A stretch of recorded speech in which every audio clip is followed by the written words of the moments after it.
Yes, వాళ్ళకి award ఇచ్చేసేయండి. ఓకేనా? ఎవరి అవార్డు వాళ్ళకి ఇచ్చేసి ఒకరి తర్వాత ఒకరు పంపించాలి. ఇక్కడ ఒకరు ఉండాలండి. వారిని కంప్లీట్ అయిపోయిన తర్వాత నెక్స్ట్ ఎవరైతే ఉన్నారో వారిని పంపించడానికి ఒకరు ఉండాలి.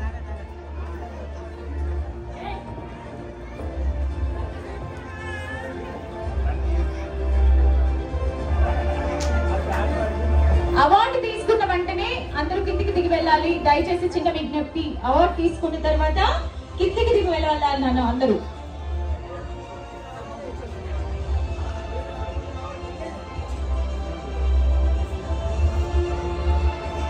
దుర్గా రాణి గారు best dancer, wow talent award winner Durga Rani. చిన్నారి పాప దుర్గా రాణి. దుర్గా రాణి ఎవరినానా తనకి షీల్డ్ ఇచ్చేసేయండి.